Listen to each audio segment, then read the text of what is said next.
Bismillahirrahmanirrahim. Kepada antum semua, Assalamualaikum warahmatullahi wabarakatuh.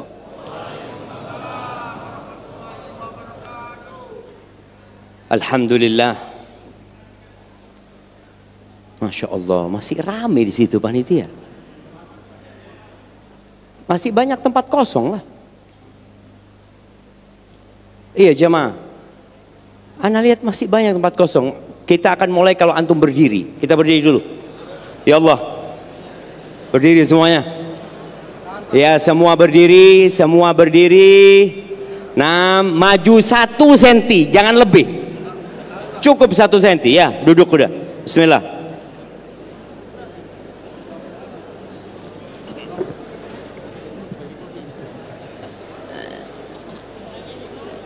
Ya, setelah antum berdempet-dempetan,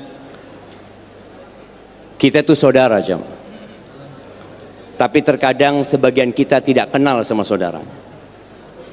Maka sebelum kita lanjutkan kajian kita, atau kita mulai kajian kita, tolong antum kenalan dengan yang di kanan dan kiri antum. Tanya namanya, dari mana dan apa profesinya. Yang emak-emak juga kayak gitu. Emak-emak di belakang merapat, kemudian tanyakan kepada orang-orang di kanan kiri antum, boleh jadi mereka adalah penghuni-penghuni surga jemaah.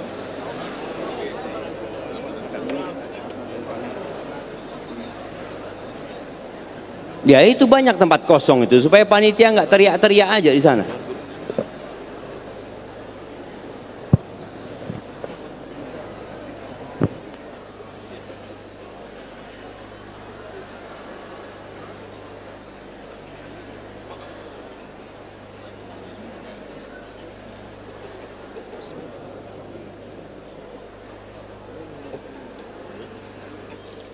Nah, yang pakai baju, iya, siapa namanya di kanan antum? Ahmad, dari mana dia? Dari Palembang. Apa kerjaannya? Loh kan 3 pertanyaannya tadi. Nah, apa pekerjaannya? Hah? Tanya lah sama dia lah. Tanya sama dia. Tadi disuruh sama ustadz itu bukan omon-omon dia mah. Beneran tanyakan antum sama dia. Udah. Mana hadiahnya? Apalah antum kasih tasnya perempuan ini. Nah, Masya Allah. Ini kasihkan buat Ahmad. Mana satu lagi? Ah, ini buat antum. Ya. Ya, sekarang antum ganti peci antum berdua. Kan sama pecinya kayak gitu. Pakai Ahmad. Loh dipakai pecinya. Bismillah. Oh, kelihatan saudara kayak gitu jemaah. Kelihatan kalau saudara. Alhamdulillah alladzi bi ni'matihi tatimmus shalihat. Segala puji bagi Allah Jalla Jalaluh yang karena nikmatnya kebaikan-kebaikan menjadi sempurna. Antum bisa duduk, antum bisa meninggalkan rumah antum menuju ke rumah Allah. Wallah itu lebih besar nikmatnya daripada nikmat sehat yang Allah berikan kepada kita. Tapi Allah mengatakan wa qalilun min ibadiyas syakur. Sedikit dari hamba-hambaku yang pandai bersyukur. Ketika seorang dikasih harta, ya anggap dia dikasih harta dengan jumlah yang fantastis, dikasih harta 1 triliun. Kemudian dia bisa bersyukur atas nikmat 1 triliun itu. Bisa bersyukur dia lebih nikmat daripada 1 triliun itu. Jadi nikmat antum bisa mensyukuri nikmat Allah itu jauh lebih besar daripada nikmat harta yang diberikan kepada kita. Tapi sekali lagi kita kadang-kala lupa. Bahkan tatkala Allah memberikan harta kepada kita, apa bahasanya ya? Rasa mensyukuri itu semakin berkurang. Kalau dulu antum dapat duit 100.000 bersyukur, alhamdulillah ya Allah. Nanti ketika naik harta antum 1 juta antum biasa aja. Cuma 1 juta. Dulu 100.000 antum katakan, alhamdulillah ya Allah, makasih ya Allah. Maka hati-hati. Kita harus minta tolong sama Allah. Apalagi orang ketika berumur 40 tahun, doanya Rabbi auzi'ni an ashkur ni'mataka allati an'amta alayya wa ala walidayya. Wahai Rabbku, bantulah aku ya Allah, ilhamkan kepada aku, bimbing aku untuk dapat mensyukuri nikmat yang kau berikan kepadaku dan kepada kedua orang tuaku. Wa an a'mala salihan tardah, dan bantu aku agar aku bisa beramal soleh yang kau ridhai. Minta tolong sama Allah Azza wa Jalla. Dan tanpa bantuannya kita nggak akan bisa bersyukur. Allahumma salli wa sallim ala abdika wa rasulika sayyidina wa maulana wa habibina wa syafi'ina Muhammad wa ala alihi wa ashabihi ajma'in, amma ba'd. Antum dari tadi pagi sampai sekarang berapa kali antum salawat buat Nabi SAW? Berapa? Enggak, yang di belakang antum. Nah, enggak ngitung, Masya Allah. Sampai 200? Hah? 150? 100? Bener. Gimana antum enggak ngitung bisa tahu 100? Kurang lebih, berarti ngitung kan? Ngitung apa enggak? Kasih hadiah. Biar pintar ngitung dia. Wallahi jamaah, kadang-kadang kita perlu ngitung. Perlu kita menghitung. Karena kalau tidak kita merasa lebih. Kenapa perusahaan itu ada tutup buku? Kadang-kadang dia merasa untung, dia melihat omsetnya naik. Berarti keuntungan bertambah, belum tentu. Berapa banyak yang omsetnya naik tapi bangkrut. Ternyata operasionalnya lebih besar daripada omset yang didapatkan. Maka boleh jadi tadi kita merasa sudah baik pada hari kiamat, mana sholawatmu buat Nabi SAW. Maka kita perlu bermuhasabah, hibbati fillah. Apalagi tema kita hari ini, engkau adalah khalifah. Dan ana ucapkan ahlan wa sahlan kepada para asatidah yang ada di sini, para ustadz, para alim ulama ya. Karena pada hakikatnya yang mendidik dan membina umat itu mereka. Kita ini cuma penggembira. Ustadz yang didatangkan dari luar, ustadz yang mengadakan tablik akbar sekali tinggal terus. Terus siapa yang membina di tempat ini? Ya para asatidah yang ada di sini. Maka nasihat ana, antum hadirilah kajian-kajian rutin tersebut. Paling enggak setiap orang punya satu yang ngaji tafsir, mungkin ada yang ngaji fikih. Sepekan sekali antum ya kesempatan bawa istri dan anak-anak antum ke raudhah min riyadil jannah, ke taman-taman surga. Ana tadi lewat sini, jalan ke sini melewatin Car Free Day. Ya, Car Free Day tadi. Bagaimana orang berlibur bersama anak-anaknya, mungkin dia belajar, mungkin kuliner dia, antum bawa mereka ke taman-taman surga. Ahibati fillah, bicara khalifah, Allah Azza wa Jal entah berapa ribu tahun yang lalu pernah berkata kepada malaikat-malaikatnya sebagaimana diceritakan di surat Al-Baqarah ayat 30. Allah mengatakan, wa idh qala rabbuka lil malaikati inni ja'ilun fil ardi khalifah.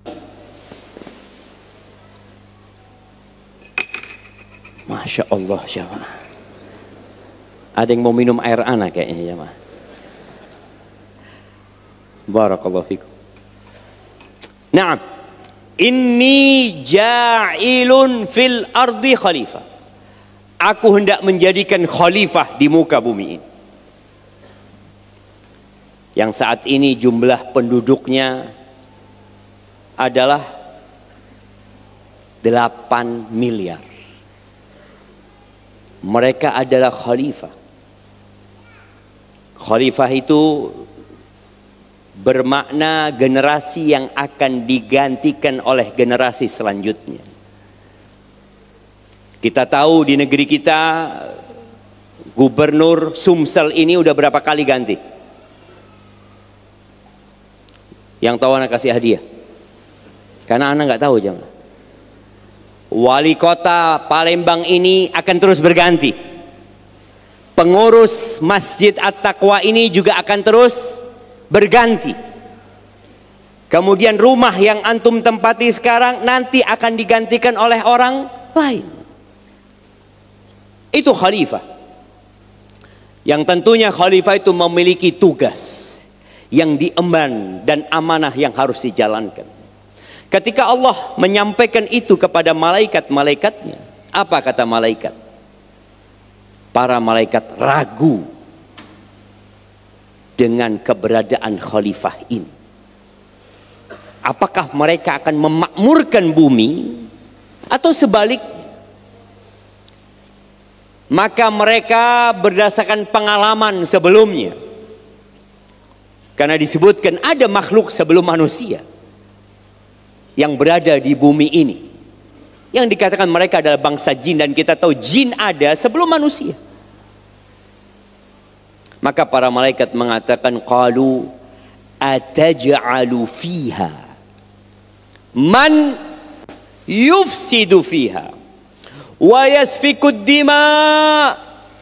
Mereka berkata, apakah engkau ya Allah hendak menciptakan, hendak menjadikan di muka bumi ini makhluk yang akan membuat kerusakan di dalamnya, yang akan menumpahkan darah, wa nahnu nusabbihu bihamdika wa nuqaddisu lak. Sedangkan kau bicara ibadah kami, tugasnya malaikat bertasbih, mengagungkan Allah dan menyucikannya. Itu ilmu malaikat. Malaikat berpikir makhluk yang akan diciptakan ini akan membuat kerusakan. Allah tidak menjawab dengan penjelasan yang panjang lebar, karena memang bukti itu lebih kuat daripada penjelasan secara lisan. Allah hanya mengatakan, qala inni a'lam ma la ta'lamun. Allah mengatakan, sesungguhnya aku lebih mengetahui apa yang kalian tidak ketahui. Akhirnya manusia diciptakan oleh Allah Azza wa Jalla, dan malaikat-malaikat diperintahkan sujud kepada Nabi Adam alaihissalam. Di situ Allah membuktikan bahwa khalifah yang hendak Allah ciptakan ini berbeda. Dia spesial. Makanya ketika malaikat-malaikat ditanya tentang nama benda-benda ada yang di surga, mereka nggak tahu. Adam tahu. Tahu dari mana Adam? Wa 'allama Adam al-asma'a kullaha. Allah yang ngasih ilmu.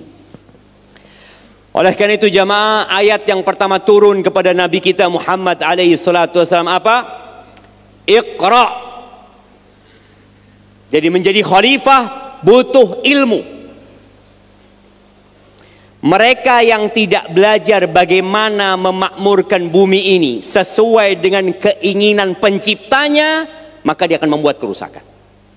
Mereka yang tidak belajar bagaimana memakmurkan bumi ini sesuai dengan keinginan penciptanya, maka dia akan membuat kerusakan. Allah buktikan kepada malaikat bahwa manusia punya kelebihan.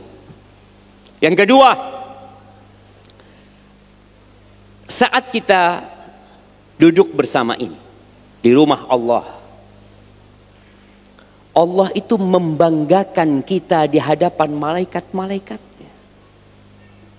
Allah menyebut-nyebut mereka yang datang ke majelis ilmu, berzikir mengingat Allah Azza wa Jal, untuk membuktikan kepada para malaikat bahwa klaim mereka khalifah yang hendak diciptakan ini akan bekerja merusak dan menumpahkan darah, nggak benar. Memang benar ada yang membuat kerusakan, tapi nggak semuanya. Ada orang yang saat ini mungkin sedang bermaksiat, tapi ada hamba-hamba Allah yang menjalankan tugasnya dengan benar.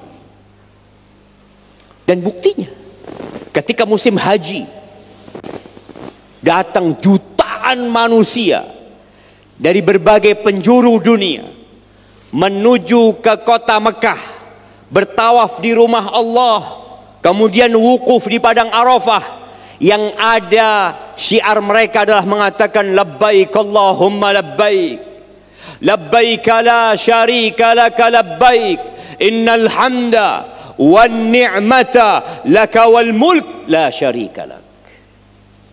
Allah itu mengatakan kepada para malaikat, unzuru ila ibadi, kalian lihat kepada hamba-hambaku tuh,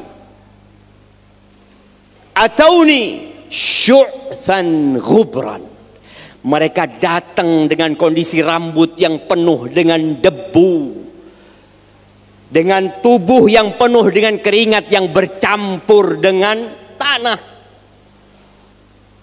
kusam, kusut. Mereka mau ngapain? Mereka datang kepada Allah Azza wa Jalla. Maka ahibati fillah, manusia menjadi khalifah dan tidak semuanya membuat kerusakan di muka bumi ini. Mereka yang tidak punya ilmu, maka mereka akan membuat kerusakan. Seorang ketika bekerja ditugaskan di sebuah perusahaan, kemudian dia bekerja semau dia, padahal sudah ada SOP yang dibuat, ada aturan yang sudah disampaikan, tapi dia mau dia, maka dia akan membuat kerusakan. Ya, orang yang seperti ini lama-kelamaan akan dipecat. Kasih SP1, SP2, lalu silahkan dia cari kerjaan di tempat lain. Ahibati fillah, Siddiq Hasan Khan dalam tafsirnya Fathul Bayan, ketika dia menyebutkan khalifah ini, apa tugasnya sebenarnya? Kita diciptakan ini untuk apa? Karena kita melihat di muka bumi ini kita hidup bersama tikus. Antum tikus hidup bersama antum, makan dia. Kita hidup bersama ayam. Antum makan ayam, kita makan ayam. Kita hidup bersama sapi, kita hidup bersama kambing, kita hidup bersama cicak, kita hidup bersama makhluk-makhluk Allah yang lainnya. Tapi ternyata di antara semua makhluk Allah yang diciptakan, kita yang dijadikan khalifah. Maka Siddiq Hasan Khan mengatakan, innama summiya khalifah li'annahu khalifatullah fi ardi. Karena dia adalah khalifah Allah, yakni khalifah makhluk yang diciptakan untuk menjalankan tugas dari Allah di muka bumi ini. Untuk apa? Liiqamati hududi, untuk menegakkan aturan-aturan Allah, wa tanfidz qadayahu, dan urusan-urusan yang Allah perintahkan diselesaikan oleh khalifah ini. Tapi ada yang menjalankan tugas dan ada yang tidak menjalankan tugas. Allah memberikan segala fasilitas kepada kita. Jadi sebelum kita lahir, Allah sudah menanggung rizki kita.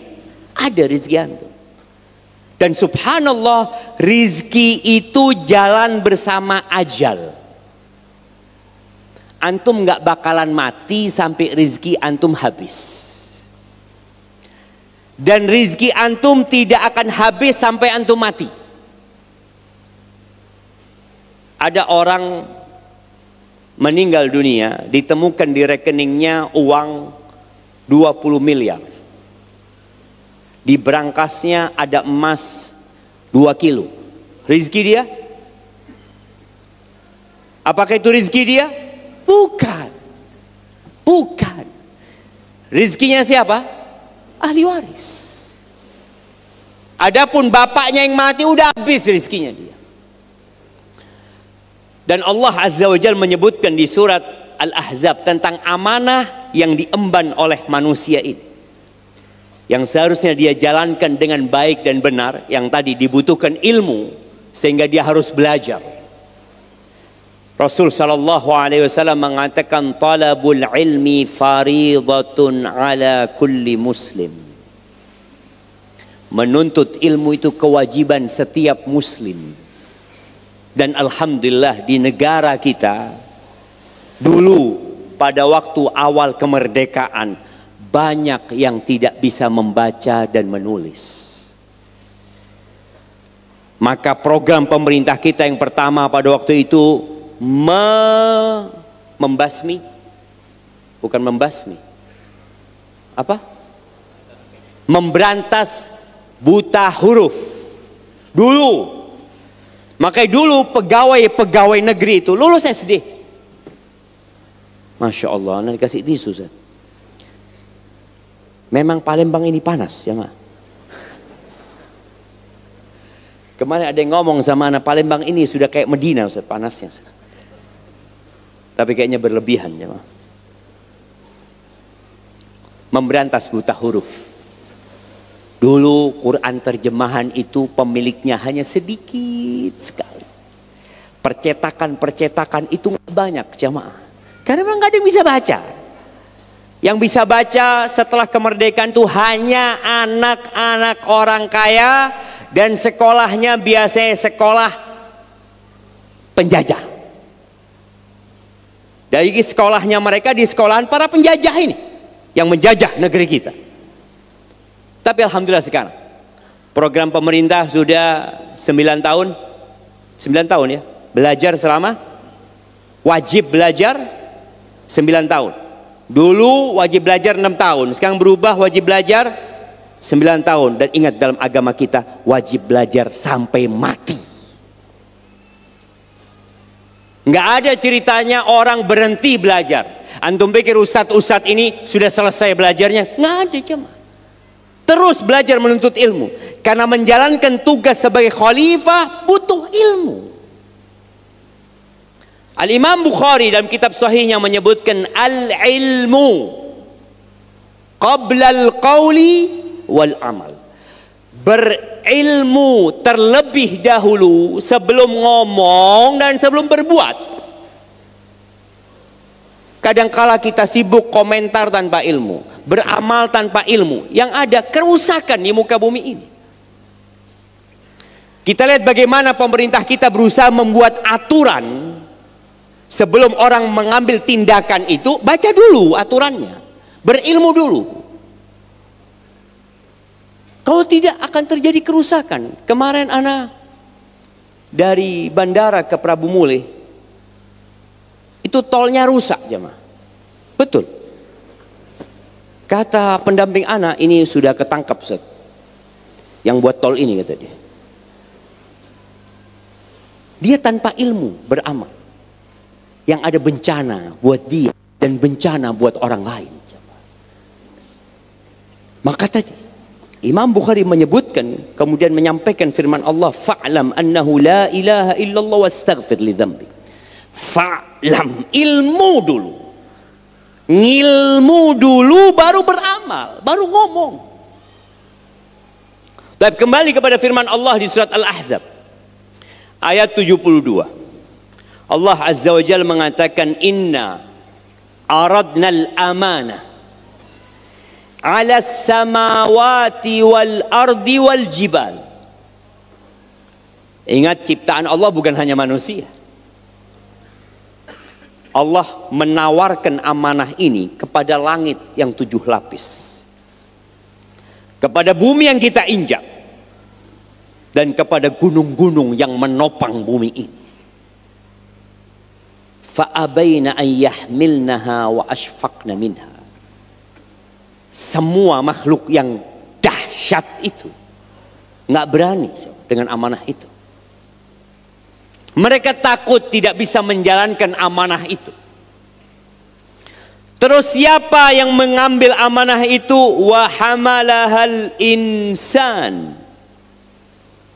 Yang mengemban itu manusia. Kita tahu ya bagaimana manusia berebut amanah. Rebutan mereka amanah, itu manusia. Wa hamalahal insan innahu kana zaluman jahula. Amanah itu diemban oleh manusia, dan manusia itu adalah makhluk yang sangat zalim. Manusia itu makhluk yang sangat zalim. Jahula, sangat bodoh. Bukan cuma zalim biasa, sangat zalim. Zalim kepada dirinya sendiri. Bodoh dengan maslahat dia. Yang hal itu menyebabkan dia menderita hidupnya. Tapi itulah realita yang kita lihat. Dan kalau bicara amanah yang Allah berikan adalah amanah untuk taat kepada Allah. Menjalankan kewajiban-kewajiban. Bagaimana kita mau menjalankan kewajiban kita sedangkan kita nggak ngerti? Kita nggak tahu mana yang wajib. Bagaimana manusia akan meninggalkan yang haram sedangkan dia nggak pernah tahu mana yang haram? Dia hanya berpikir yang haram itu ngambil haknya orang.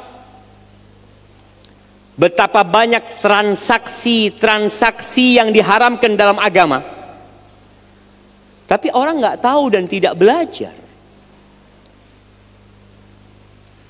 Bicara riba,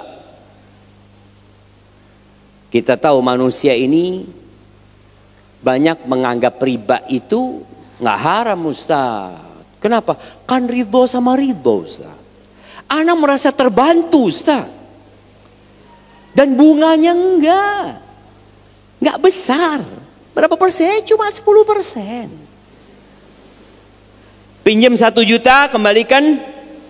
Pinjam 1 juta dapat 900. Kembalikan 1 juta. Terbantu nggak antum jamaah? Alhamdulillah Ustaz. Dan sekarang Ustaz nggak repot Ustaz. Tinggal foto KTP, dapat dana Ustaz. Allah sebutkan innahu kana zaluman jahula. Ini manusia benar-benar makhluk yang sangat zalim dan sangat bodoh. Kalau dia sadar, dia tidak akan melakukan itu. Betapa banyak orang yang sadar tapi udah telat. Rumahnya disita. Nah, gara-gara handphone tadi. Betapa banyak manusia yang ingin kaya instan. Nih khalifah ingin kaya instan. Dan alhamdulillah, afwan bukan alhamdulillah ya. Dan innalillah. Sekarang itu judi nggak kayak dulu. Orang kalau main judi itu dulu di pojokan kampung, di kuburan jamaah ya. Kemudian saling toleh, hati-hati, jagain di sana ya. Ada penjagaan ya, ada backingannya ini dan itu. Sekarang di samping istrinya bisa main judi. Ya apa dek? Baik dek. Dia sedang main judi. Dia pikir ada orang kaya karena judi. Pemerintah kita sedang berusaha untuk memerangi judol ini jamaah. Na'udzubillah min dzalik. Ana pernah ngisi di satu kesatuan Yonif 509 di Jember itu. Itu panglima bikin berantas perangi judol. Karena dulu orang malu mau main judi. Disebabkan ketahuan sama orang. Kalau sekarang siapa yang tahu antum main judi? Nggak ada yang tahu. Setelah judi kalah, datang pinjol. Hei, mau aku pinjemin? Jadi dua-duanya ini nggak ada yang membuat orang kaya. Pernah ngeliat orang kaya karena judi? Pernah nggak? Pernah Ustaz. Kaya sehari, miskin seumur hidup. Karena dia akan terus tertarik untuk main lagi, main lagi. Innahu kana zaluman jahula. Manusia itu sangat zalim terhadap dirinya sendiri. Jangan bicara menzalimin orang lain ya. terhadap dirinya sendiri, dia sangat zalim. Nabi Adam alaihissalam ini khalifah yang pertama yang Allah berikan kepada beliau segala fasilitas di surga. Tapi ternyata beliau tergoda dengan tukang tipu. Ana ingin sampaikan kepada antum ya. Kemana ana sampaikan di Prabu Mule. Ini pesan kawan. Kawan itu pernah mendekap di Sukamiskin. Tahu Sukamiskin itu? Ada Sukamiskin, ada Sukabumi. Ada yang suka sama miskin jamaah.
Kata Nabi Adam, Rabbana zalamna anfusana. Langsung Nabi Adam mengakui, ya Allah kami menzalimi diri kami sendiri. Wa illam taghfir lana wa tarhamna lanakunanna minal khasirin. Apabila engkau tidak mengampuni kami, tidak mengasihi kami, maka kami akan menjadi orang-orang yang merugi. Dia berhasil menipu Nabi Adam. Akhirnya diturunkan ke bumi. Ya sesuai dengan tugasnya. Memakmurkan bumi, menegakkan tauhidullah, menegakkan agama Allah Azza wa Jal. Antara Nabi Adam dengan Nabi Nuh itu 1000 tahun mereka berada di atas tauhid. Oh bukan 1000 tahun ya, Asyra qurun, 10 abad. Antara Nabi Adam dan Nuh itu 10 abad. Ya kalau 1 abad dikatakan 1000 tahun, 100 tahun maka 1000 tahun. Tapi boleh jadi 10 itu bukan 10 abad tapi 10 generasi. Mereka semua berada di atas tauhidullah. Kenapa? Karena merasakan bagaimana sebelumnya di surga, kemudian Nabi Adam diturunkan ke bumi. Jaga sekali dari tukang tipu. Tapi ternyata iblis berhasil menipu kaumnya Nabi Nuh alaihi salam. Nabi Nuh meninggal dunia. Kaumnya juga meninggal dunia. Yang ditenggelamkan oleh Allah. Lihat ya. Ketika khalifah-khalifah itu tidak menjalankan tugasnya dengan baik, Allah tenggelamkan mereka. Dan Allah selamatkan Nabi Nuh bersama yang beriman. Nabi Nuh alaihissalam berdakwah selama 950 tahun. Dan Allah mengatakan wa ma amana ma'ahu illa qalil. Dan tidaklah beriman kepada Nabi Nuh kecuali sedikit. Dan sedikit itu disebutkan oleh Ibnu Abbas 80 orang. Benar kata Allah, innahu kana zaluman jahula. Manusia itu sangat zalim dan sangat bodoh. Ketika Nabi Nuh alaihi salam berada di atas perahunya, melihat putranya di tempat yang agak jauh, Nabi Nuh berteriak, ya bunayyar kam ma'ana wala takun ma'al kafirin. Wahai anakku naik bersama kami. Wahai anakku, jangan gabung sama orang-orang kafir. Supaya antum tahu orang zalim dan bodoh ini. Apa kata putranya? Dia mengatakan kepada bapaknya, sa'awi ila jabalin ya'simuni minal ma. Aku akan mendaki ke gunung yang menyelamatkan aku dari air. Ingat, sangat bodoh dan sangat zalim. Itu manusia. Maka Allah turunkan wahyu untuk mengangkat dia dari kezaliman dan kebodohannya. Tapi ditolak. Dia gunakan akalnya.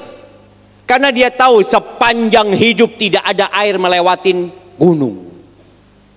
Itu akal dia.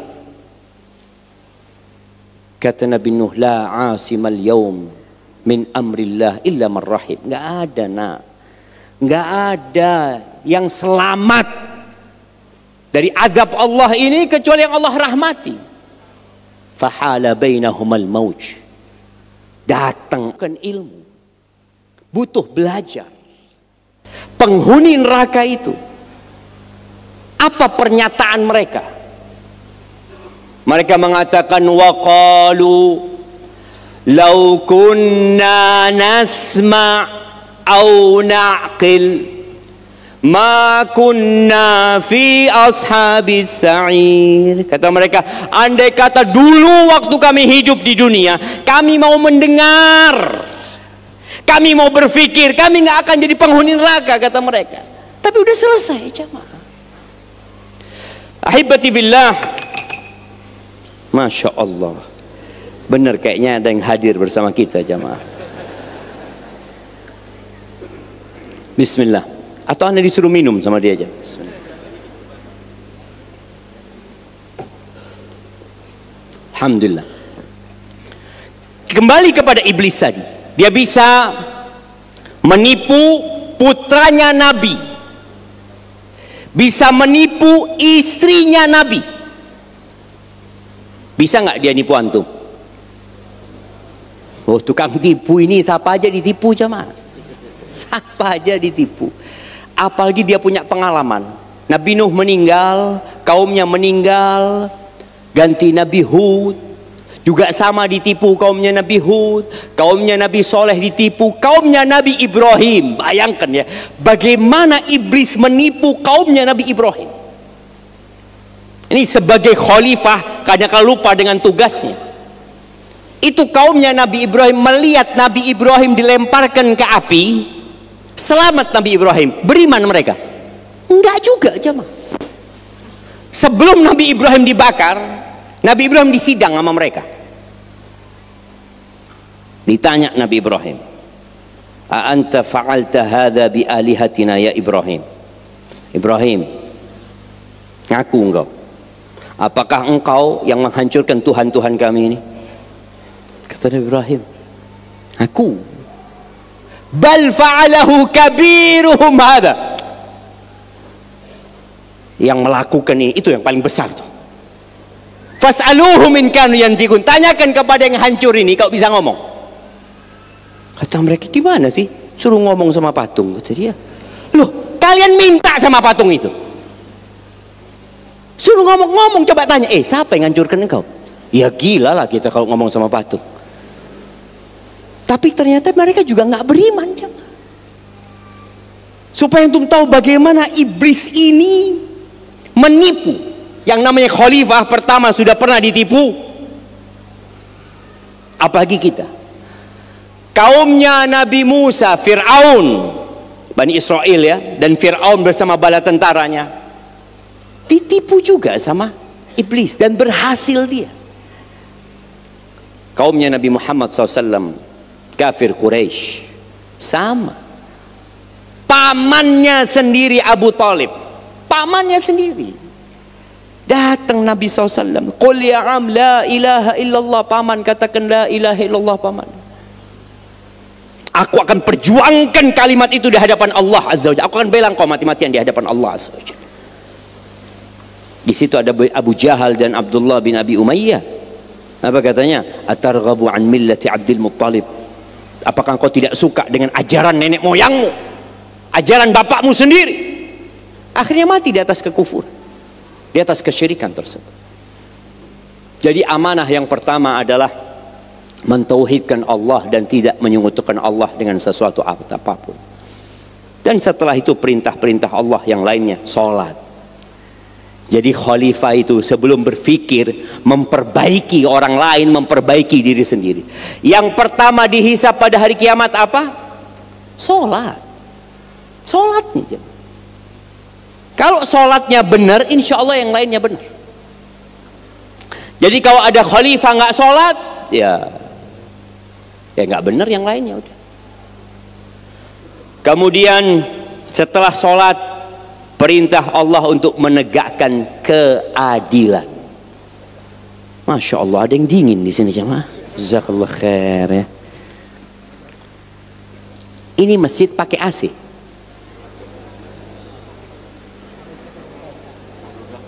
Enggak, ada yang mati AC-nya, itu mati di sana. Baik, sabar antum jamaah. Semoga semakin panas, semakin banyak pahala kita jamaah.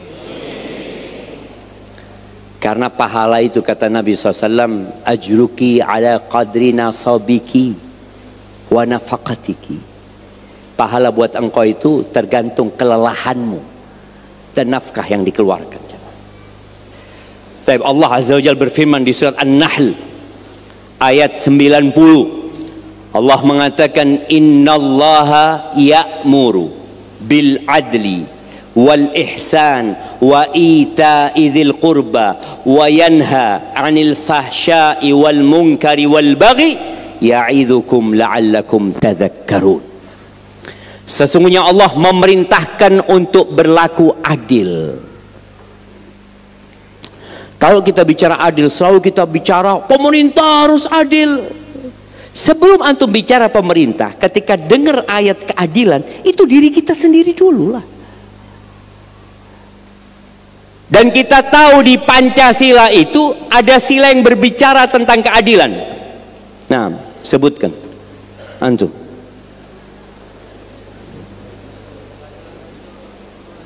Keadilan sosial bagi seluruh rakyat Indonesia, kasih hadiahnya.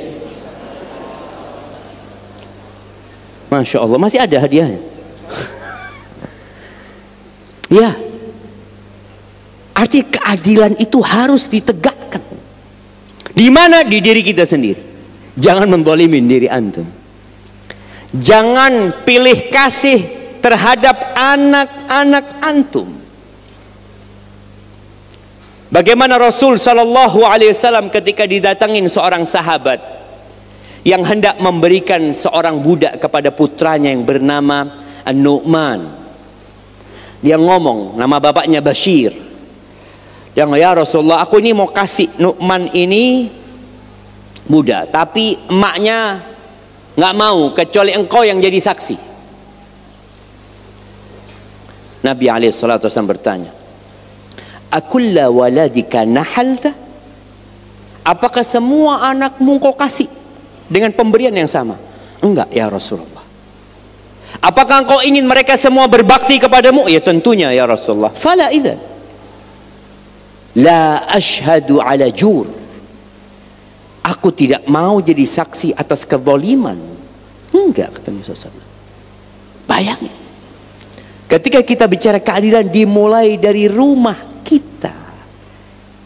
Kalau di rumah kita berlaku adil, insya Allah, antum tahu negara ini hanya kumpulan rumah tangga.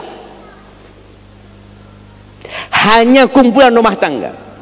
RT itu membawai berapa kakak? Nah, ada yang 30 ya, ada yang 40 mungkin, tergantunglah daerahnya. Pernah ngelihat RT yang nggak ada rumah tangga di bawahnya? Saya RT cuma nggak punya penduduk di sini, nggak ada. RT, RW kemudian naik. Mereka hanya kumpulan rumah tangga. Apabila setiap rumah ini menegakkan keadilan sebagai khalifah tadi, dia sebagai pemimpin. Kullukum ra'in wa kullukum mas'ulun an ra'iyati. Setiap kalian adalah pemimpin, dan setiap kalian akan dimintain pertanggungjawaban atas apa yang dia pimpin. Pembantu di rumah pemimpin. Kok bisa Ustaz? Iya, dia akan dikasih tugas. Tugasmu apa? Oh, tugasmu tadi bersihkan tempat ini. Kemudian dia mungkin juga punya anak buah yang di bawah dia. Pemimpin engkau. Berlakulah adil. Perintah siapa? Allah kepada khalifah. Innallaha ya'muru bil adl. Ya, berikan haknya. Bahkan kalau kita lihat ya dalam agama kita, Nabi SAW bersabda, a'tul ajira ajrahu qabla an yajiffa araquhu. Berikan gaji kepada pegawaimu itu sebelum keringatnya kering. Kenapa? Ini yang fair. Dia udah kerja, udah selesai pekerjaannya, kasih. Sebagian kita tidak, menunda-nunda. Wal ihsan. Jadi kalau adil itu ya kita berlaku setara. Kita memberikan hak aja. Tapi ternyata Islam tidak hanya memerintahkan kepada khalifah ini untuk berlaku adil, tapi wal ihsan. Berbuat baik. Jadi kalau bicara berbuat baik, melebihkan dari haknya. Para suami, kita sedih jemaah.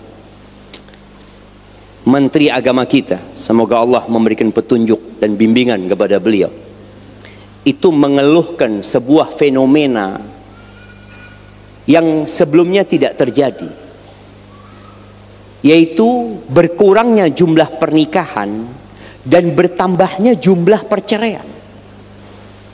Yang nikah berkurang, yang cerai tambah. Sampai dikatakan hampir sepertiga dari yang menikah itu bercerai. Jadi pernikahan tahun lalu itu mungkin 1,5 juta. Yang bercerai hampir 500.000. Ada apa sebenarnya?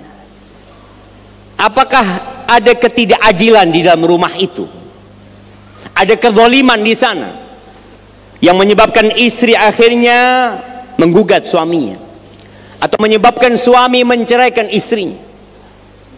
Akhirnya Pak Menteri Agama ini punya wacana untuk mewajibkan berilmu sebelum menikah. Akan diadakan mungkin ke depan 1 semester yang mau nikah ini belajar. Karena kita melihat, apakah seorang doktor, ahli fisika, profesor ekonomi itu belajar menjadi istri, belajar menjadi istri, belajar menjadi suami? Nggak ada jemaah. Dia nggak pernah belajar di bangku perkuliahan menjadi seorang suami atau istri, nggak ada. Ada pelajaran antum? Siapa yang pernah belajar waktu ambil S3 hak-hak istri, hak-hak suami? Nggak ada. Padahal sebuah keniscayaan, semua khalifah ini, karena dia akan menggantikan posisi yang sebelumnya, dia akan digantikan oleh posisi selanjutnya, dia akan menikah. Dia akan menjadi seorang suami atau istri. Kemudian setelah berapa tahun dia akan berubah posisinya menjadi seorang ibu dan bapak. Tapi kenapa kemudian banyak terjadi perceraian tadi? Nggak berilmu. Akhirnya melakukan kezaliman. Padahal perintah Allah, ya berikan haknya, dan kalau bisa ihsan.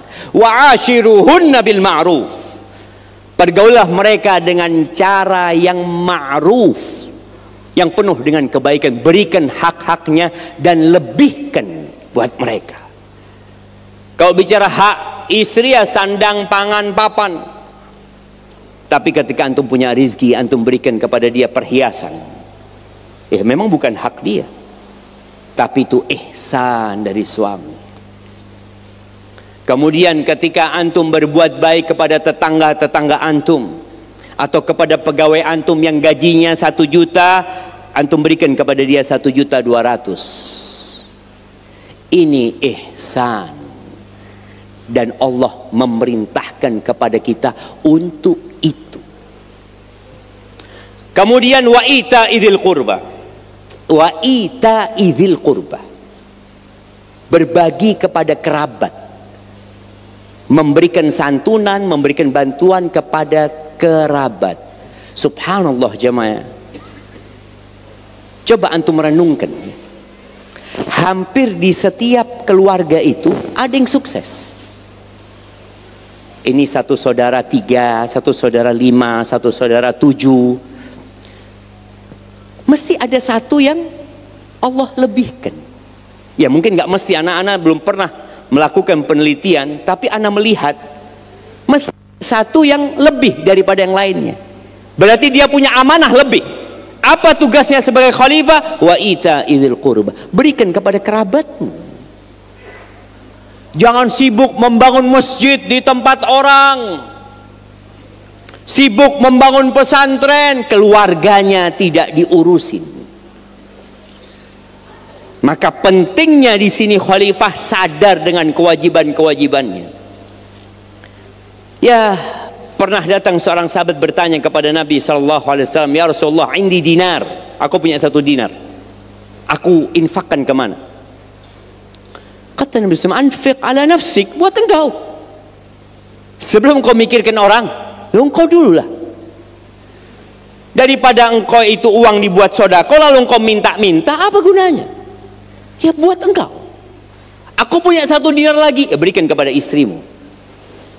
Di riwayat lain dikatakan berikan kepada anak-anak. Jadi diperintahkan untuk memperhatikan yang menjadi kewajiban-kewajiban kita dan kerabat-kerabat kita. Dan tatkala antum bersedekah kepada kerabat antum, antum dapat 2 pahala.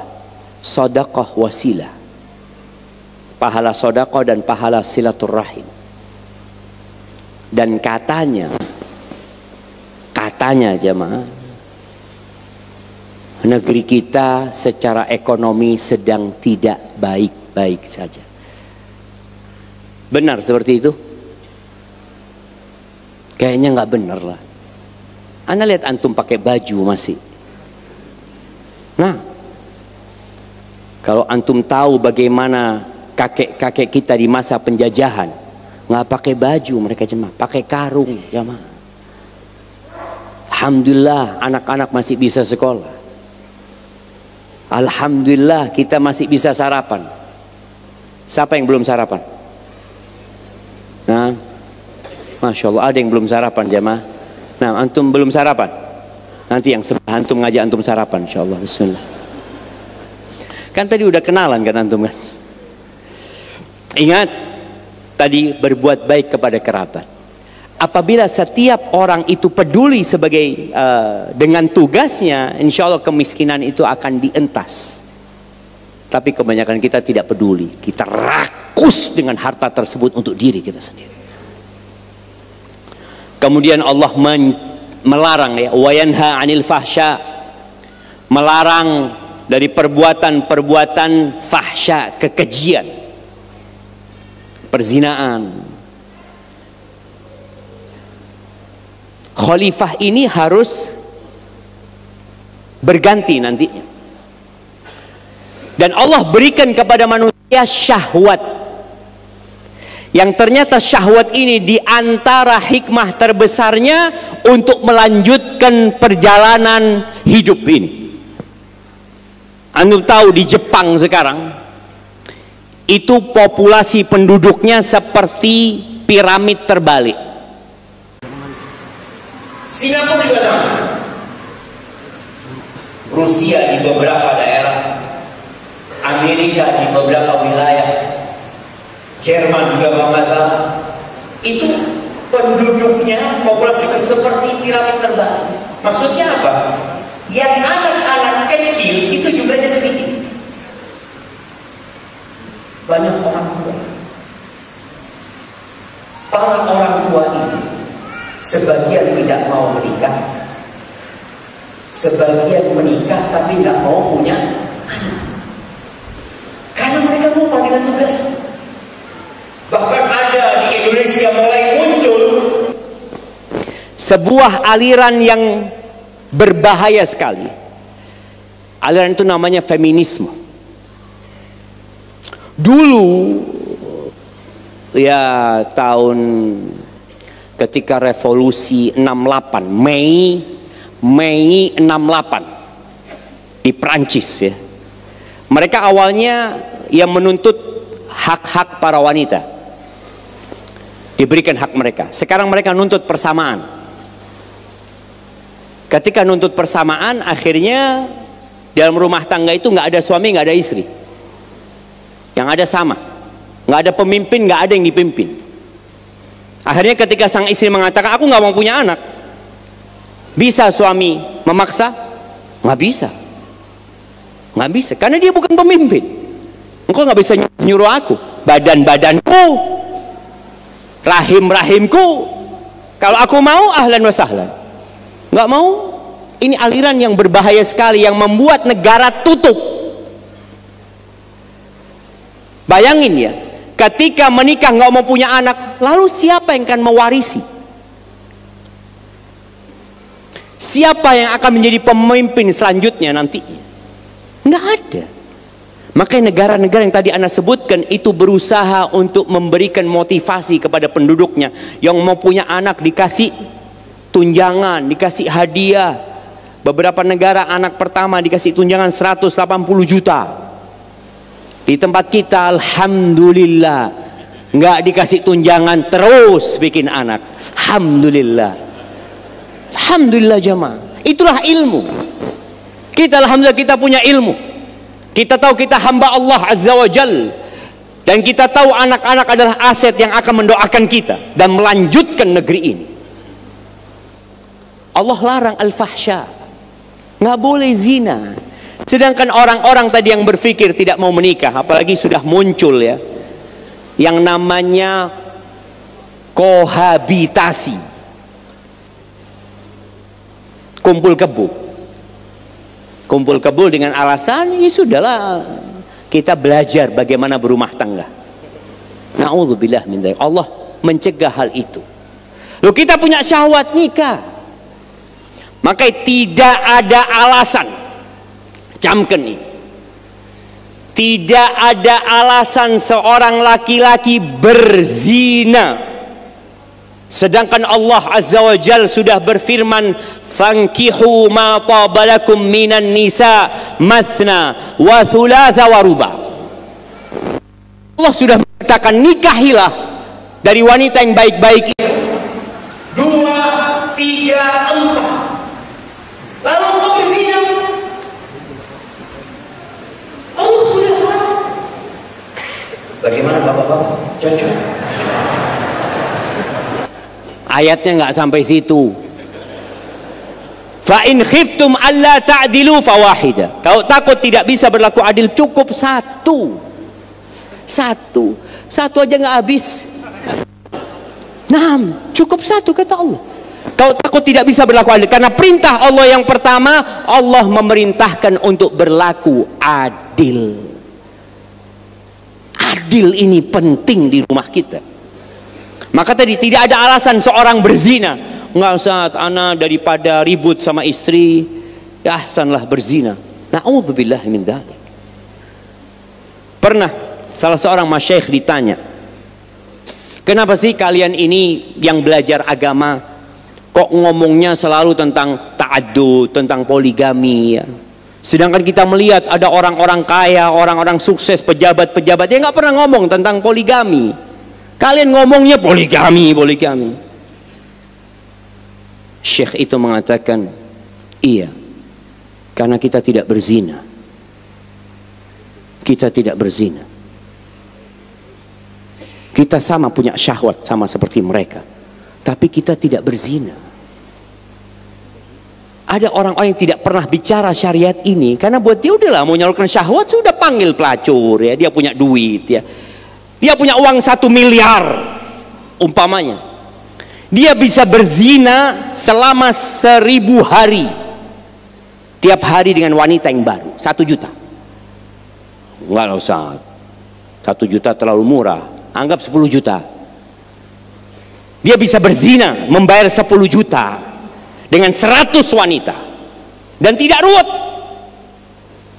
Namun kita sebagai khalifah ada aturannya, nggak boleh engkau ya Ustaz nikah lagi ruwet sama istri, ruwet sama mertua, ini itu. Nah, itu syariatnya. Kalau antum nggak mau ruwet ya cukup 1. Tapi anda punya syahwat, puasa selesai gitu loh. Loh iya, ini kadang kalau laki-laki ngomongnya kemana-mana, la nikah wala puasa. Itu aturan Allah Azza wa Jalla. Allah larang yang namanya perzinahan, Allah halalkan pernikahan. Dan pernikahan banyakin anak, antum jamaah. Bung Karno berapa anaknya? Presiden kita yang pertama, berapa anaknya? Anak kasih hadiah tuh. Nah, bener jemaah.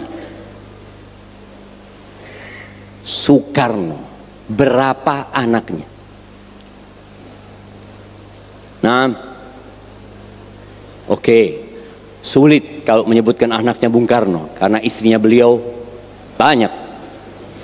Tapi Pak Harto, presiden kita kedua, berapa anaknya?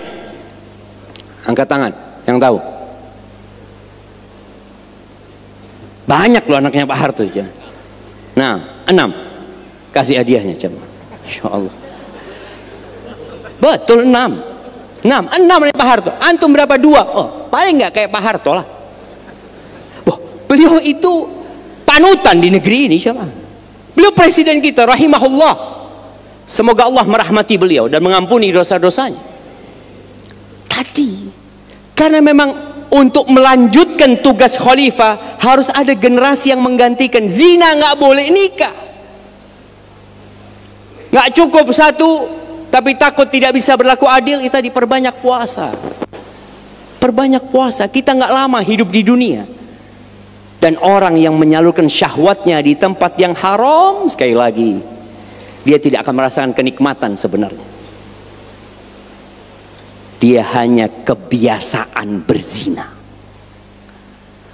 Jadi ada orang yang berzina karena keinginan, ada orang yang berzina karena kebiasaan. Dia punya duit. Ada cerita seorang ikhwan ya, seorang teman yang sudah belajar, dia ngomong, Ustaz, ana ini sering tugas keluar kota, Ustaz. Ya, rombongan. Dan setiap kali kita tidur di hotel, kita kamarnya sendiri-sendiri, Ustaz. Kawan-kawan ana selalu bawa pelacur, Ustaz. Entertain dia, bawa pelacur dia. Selalu bawa pelacur. Ana enggak, Ustaz. Alhamdulillah. Tapi dengan berjalannya waktu, ana bawa pelacur juga, Ustaz. Karena lingkungannya, jemaah. Dia melihat loh, kok aman-aman saja mereka berzina. Ketika iman lemah, mereka lupa bahwasanya Allah mengawasi mereka. Allah melarang yang namanya al-fahsya. Dan Allah mengatakan wala taqrabuz zina innahu kana fahisha wa sa'a sabila. Jangan mendekati zina. Zina itu adalah perbuatan fahisha, perbuatan yang keji, jemaah. Dan jalan yang paling buruk. Tadi Allah kasih yang halal, lakukan yang haram. Wal munkar, semua perbuatan mungkar. Semua perbuatan yang dilarang dalam agama itu mungkar. Apa saja perbuatan itu? Kemudian wal baghi, Allah melarang kezaliman ya. Ya'idzukum la'allakum tadhakkarun. Allah memberikan nasihat ya, mau'izah, pelajaran agar kalian ingat, jemaah. Karena manusia itu punya karakter pelupa.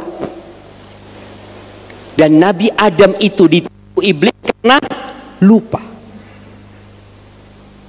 Apalagi dengan omongan-omongan yang manis ya. Dan kemudian jangan membuat kerusakan di muka bumi ini. Tahu Qarun, orang sukses di zamannya. Di surat Al-Qasas ayat 77, antum nanti baca cerita Qarun 77 sampai akhir surat Al-Qasas ya. Allah mengatakan wabtaghi fima ataka Allah ad-daral akhirah. Dan carilah dengan apa yang Allah berikan kepadamu akhirat. Khalifah ini harus tahu, engkau nggak lama. Tempat asal usul kita adalah surga. Maka ketika engkau beramal, engkau dikasih rizki, yang dicari bagaimana aku bisa pulang ke negeriku. Kenapa? Karena dunia ini tidak punya masa depan. Apa masa depannya dunia ini, coba? Apa kira-kira masa depan Masjid At-Taqwa ini? Kira-kira Masjid At-Taqwa 200 tahun lagi seperti apa? Kira-kira antum 100 tahun lagi jadi apa? Jadi apa saja? Kita lihat masa depannya.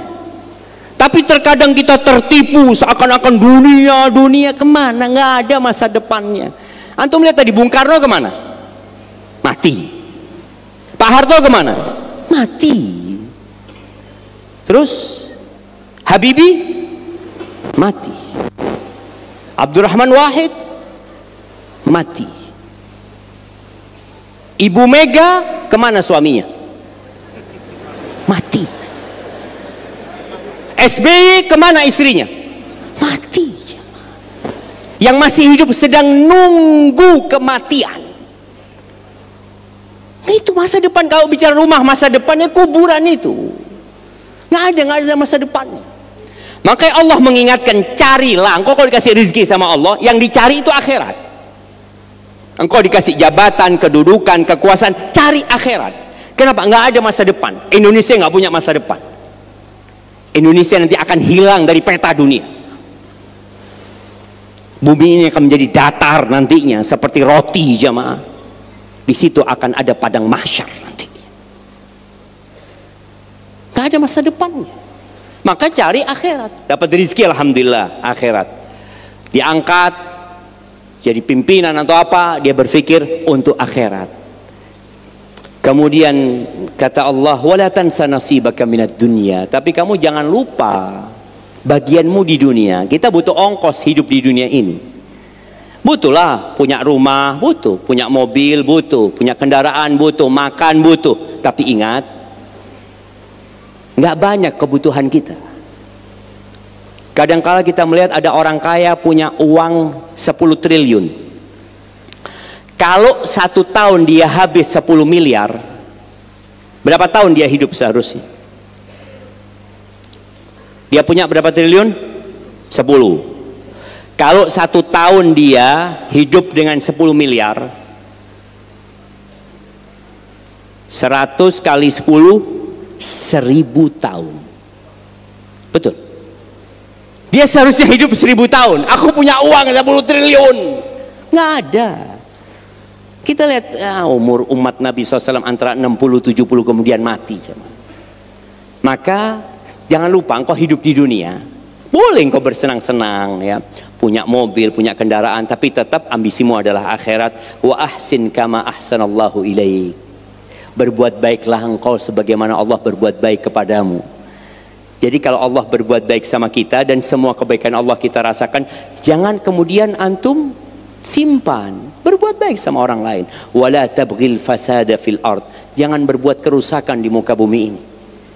Kerusakan itu adalah maksiat kepada Allah Azza wa Jal. Innallaha la yuhibbul mufsidin. Allah nggak suka dengan orang-orang yang membuat kerusakan. Tapi yang terakhir jamaah, banyak sebenarnya yang ingin Anda sampaikan.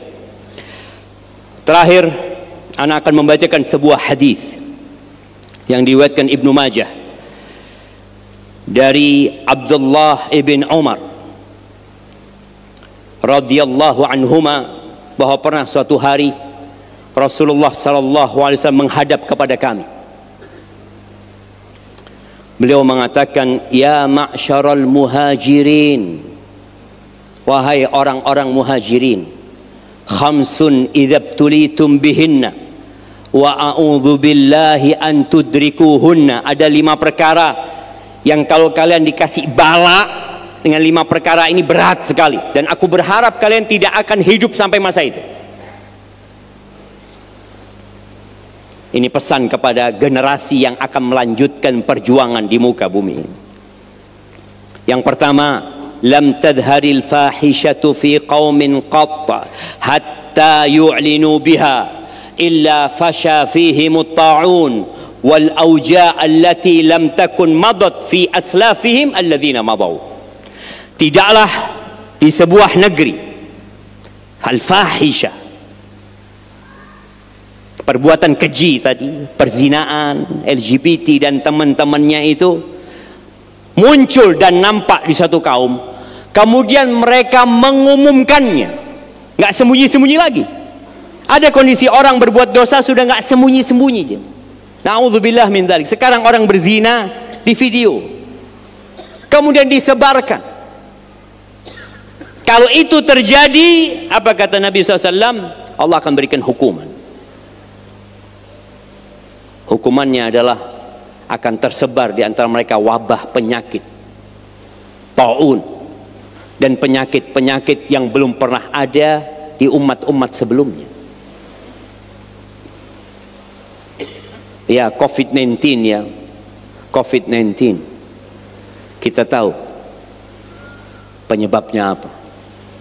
Orang ribut, oh gara-gara ini, oh ini mungkin karena Cina, mungkin karena ini, karena itu, karena Allah yang memberikan hukuman kepada kita. Allah yang menghendaki itu terjadi. Sebabnya boleh jadi banyak. Kita kadang-kala hanya sibuk dengan sebab duniawi, lupa dengan jalur langit, di mana Allah Azza wa Jal apabila ingin melakukan sesuatu, Allah tinggal mengatakan kun, jadi. Yang kedua, walam yanqusul mikyala wal mizan illa ukhidhu bisinina wa shiddatil mu'na wa jawri sultan alaihim. Dan tidaklah penduduk negeri itu mengurangi takaran dan timbangan. Mengurangi takaran dan timbangan, melainkan Allah akan berikan azab kepada mereka dengan paceklik, kemarau yang panjang. Kemudian harga-harga menjadi mahal, naik. Dan yang ketiga, kezaliman pemimpin. Bayangin ya, ternyata pemimpin yang zalim itu hukuman dari Allah. Atas apa? Atas dosa-dosa kita. Kita kadang-kala berpikir, oh pemimpinnya zalim. Engkau nggak zalim. Engkau sudah baik. Coba tanyakan kepada kita. Karena jelas Nabi alaihi salatu wasallam menyebutkan ketika transaksi manusia penuh dengan kezaliman di sana, mengurangi timbangan, mengurangi takaran, penipuan di mana-mana. Apa hukumannya? Allah akan hukum mereka dengan paceklik panjang, dengan harga-harga yang melambung tinggi, biaya hidup semakin mencekik, kemudian pemimpin yang zalim. Itu karena kita. Makanya Nabi alaihi salatu wasallam, subhanallah ya, kita mendoakan pemimpin-pemimpin kita, khususnya Bapak Presiden kita Prabowo ya. Semoga beliau dengan kabinet barunya, dengan kabinet merah putih itu, diberi taufik oleh Allah Azza wa Jalla, agar rakyat Indonesia benar-benar merasakan keadilan sosial. Karena itu menjadi ya amanat rakyat. Tapi ketahuilah tadi, terkadang penyebab terjadi kezaliman itu kita sendiri. Nabi SAW pernah menyampaikan, satalqauna atharah, kalian kelak akan mendapatin atharah. Atharah ini ya pilih kasih lah dari pihak pemimpin, dari pihak pemerintah umpamanya, kepada rakyatnya yang mungkin ya tidak semua merasakan keadilan sosial. Para sahabat tanya kepada Nabi SAW, terus apa sikap kita menghadapi kondisi seperti itu? A'tuhum haqqahum, kalian berikan hak pemimpin kalian. Ini perintah Nabi SAW. Kita disuruh memberikan hak pemimpin kita. Terus bagaimana dengan hak kita yang tidak diberikan? Kata Nabi SAW, wasalullaha alladzi lakum, kalian berdoa minta kepada Allah hak-hak kalian. Subhanallah. Kita kalau minta sama makhluk, makhluk itu secara tabiat bakhil. Tapi Allah Azza wa Jal karim. Jadi tatkala kita tidak mendapatkan hak kita, apa yang harus kita lakukan? Ya kita taat. Terus bagaimana dengan hak-hak kita? Allah Rabbul Alamin. Allah punya segalanya, jemaah. Kenapa kita jarang berdoa memohon kepada Allah Azza wa Jalla? Berikan hak mereka. Apa hak mereka? Patuh, doakan mereka, taat sama mereka. Terus kita berbuat baik. Jangan sampai kita melakukan kezaliman di rumah kita, melakukan kezaliman di tempat kerja kita, kezaliman di transaksi-transaksi kita. Insya Allah, Allah akan berikan petunjuk kepada pemimpin-pemimpin kita. Ingat, jaurus sultan itu hukuman dari Allah. Yang ketiga, waktu anak udah habis ya, nah, taib. Yang ketiga, udah keempat.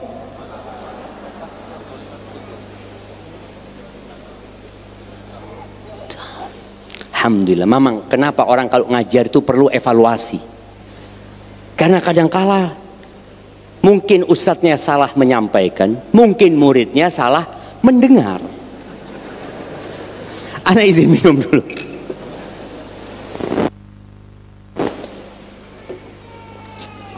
Yang kedua ini jamaah,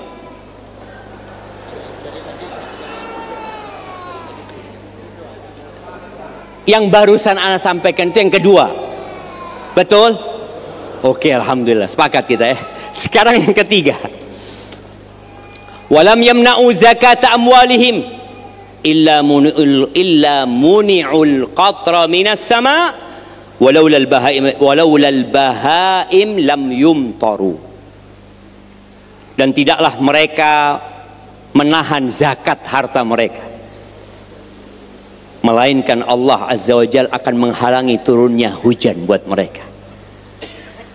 Kalau bukan karena binatang ternak itu, Allah nggak akan kasih hujan buat mereka.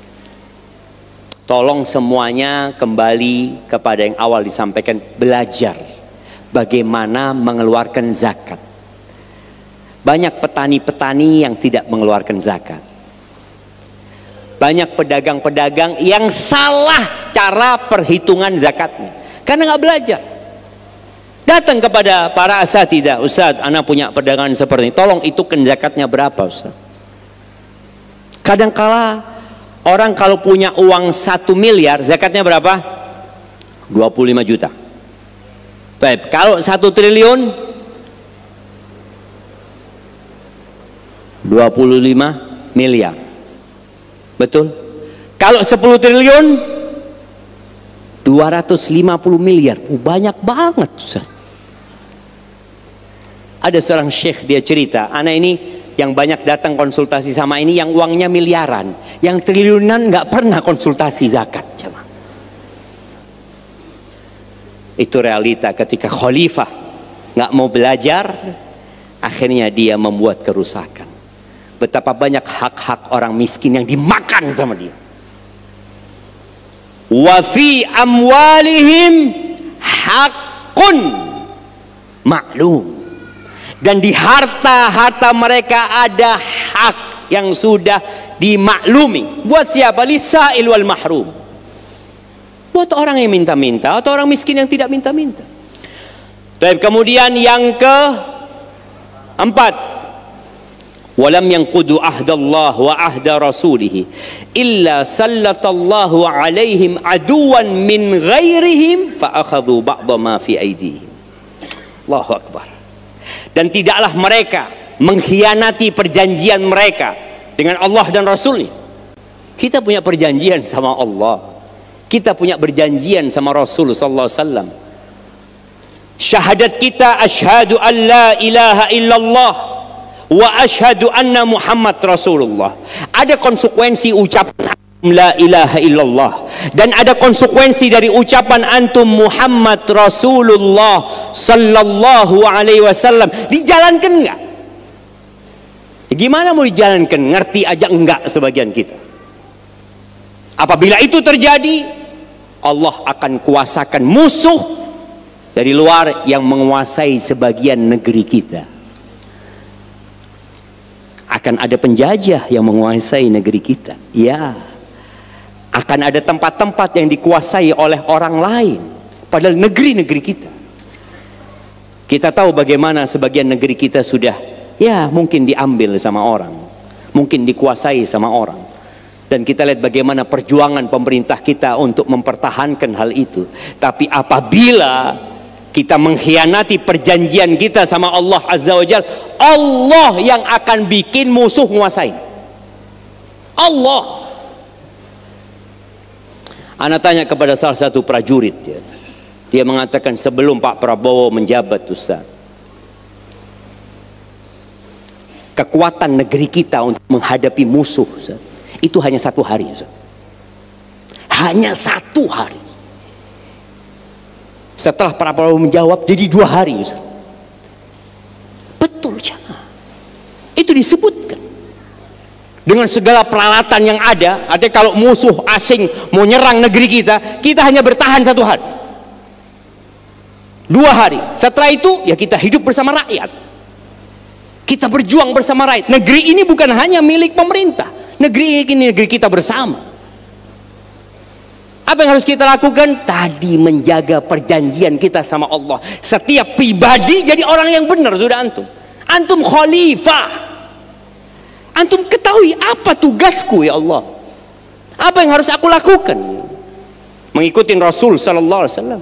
Kalau enggak, Allah kirim musuh, dan selesai.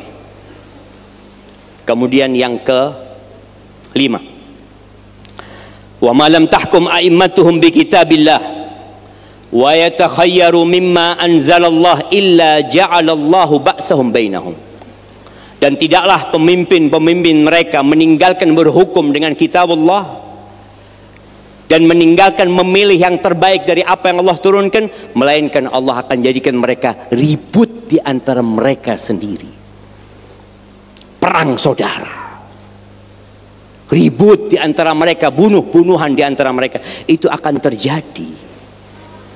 Maka sebagai khalifah, siapapun ya, ingat, siapapun antum, apapun jabatan antum, fahami antum khalifah. Tugas-tugas antum menegakkan perintah Allah, menjalankan aturan Allah, dan ketahuilah Allah sudah utus Rasulnya Nabi Muhammad SAW, dan ditutup, nggak ada Nabi setelah beliau alaihissalam. Dan Allah turunkan kitabnya Al-Quran, dan tidak ada revisi untuk Al-Quran sampai hari kiamat. Aturan ini aturan yang relevan dimanapun, kapanpun, dan oleh siapapun. Tinggal kita bagaimana belajar mengkaji agama kita agar kita bisa menjalankan tugas-tugas kita sebagai khalifah. Hadza wallahu a'lam bishawab. Itu yang dapat Anda sampaikan, kurang lebihnya mohon maaf. Mungkin kita masuk ke sesi tanya jawab. Naam.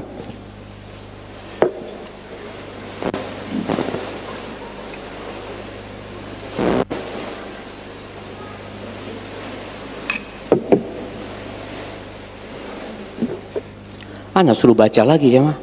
Bismillah, nggak apa-apa lah, supaya pahalanya lebih banyak kan ya. Taib. Bismillah. Afwan, bagaimana agar dakwah yang mulia bisa sampai ke seluruh masyarakat? Apa saja yang dibutuhkan untuk mewujudkannya? Masya Allah, Syekh. Ya, pertanyaan menarik, tapi sebelumnya, karena Anda lihat sebagian sudah kecapean, angkat tangannya jemaah, semua jemaah. Nah, angkat sambil digerak-gerakkan. Emak-emak juga di belakang diangkat tangannya ke atas, habis itu taruh di punggung saudara antum. Ya, pijat saudara antum itu dulu jemaah. Nah, Anda kasih waktu 1 menit antum.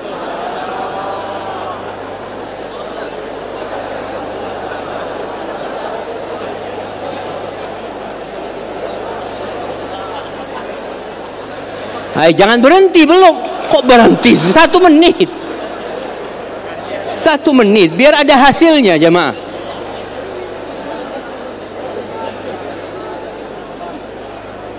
Belum 1 menit. Belum. Aman lah. Nanti ada yang mijet di rumah. Taib. Nah, mahibati fillah, ini pertanyaan yang menarik ya, berkaitan dengan dakwah. Karena ilmu itu ya kalau tidak ada yang menyampaikan ya nggak akan sampai. Belajar dengan dakwah ada sedikit perbedaan. Dakwah itu di mana seorang pendakwah datang mendakwain. Menuntut ilmu itu biasanya penuntut ilmu yang datang, berangkat sekolah, merantau kemana. Tapi kalau dakwah biasanya ustadznya yang datang. Hari ini ya ana mungkin berdakwah dan antum belajar. Sebagian mungkin ya orang Palembang, sebagian mungkin orang yang agak jauh. Tapi kalau bicara bagaimana agar dakwah yang mulia ini bisa sampai ke seluruh masyarakat, yang pertama adalah harus memperbaiki niat.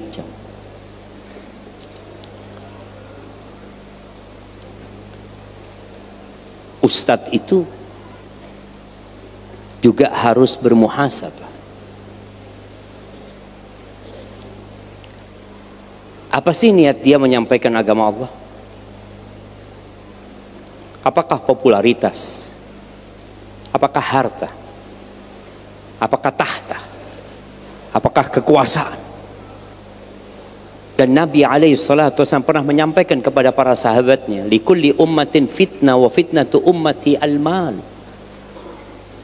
Semua umat itu ada fitnahnya, dan fitnah umatku itu harta, kata Nabi SAW.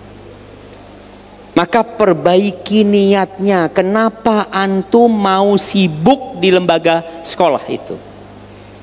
Kenapa antum bergabung menjadi panitia kajian nih? Panitia kajian yang mungkin ngurusin parkiran, yang ngurusin jamaah di sana, ngurusin makanan, semua harus ikhlas lillahi ta'ala. Ketika tidak ikhlas, selesai, nggak ada gunanya. Walaupun engkau memiliki follower jumlahnya 2 juta, walaupun yang hadir di kajianmu 1000 orang, 2000 orang, walaupun yang sekolah di madrasahmu ratusan bahkan ribuan orang, kalau nggak ikhlas, Allah Azza wa Jalla mengatakan wa qadimna ila ma amilu min amalin faja'alnahu haba'an matthura. Kami akan datangkan amal-amal itu lalu kami jadikan debu yang berterbangan. Gak ada aja. Maka niat. Yang kedua, harus ada ta'awun antara orang-orang yang punya uang dan antara orang-orang yang berilmu. Kita tahu dakwah Rasul sallallahu alaihi wasallam berjalan dengan sokongan dan dukungan Abu Bakar As-Siddiq, Utsman bin Affan. Beliau nggak punya banyak harta. Ketika beliau di kota Madinah, di mana umat Islam, para sahabat Nabi itu harus beli air di sumurnya orang Yahudi. Nabi nggak punya duit buat beli.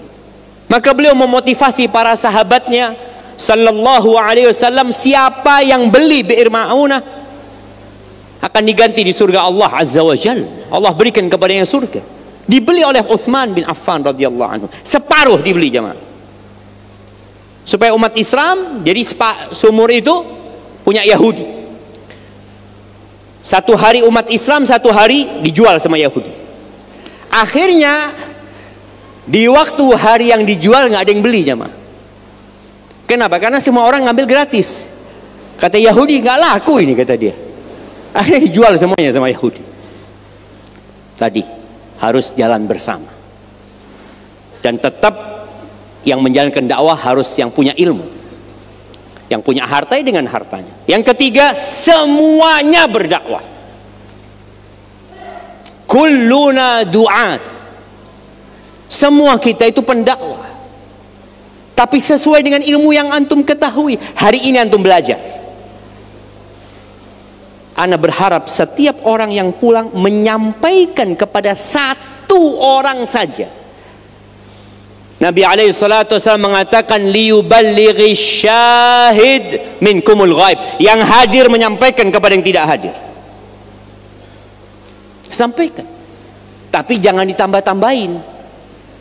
Ustaz ngomong apa antum tambahin? Iya, ini dari ijtihad ana. Janganlah.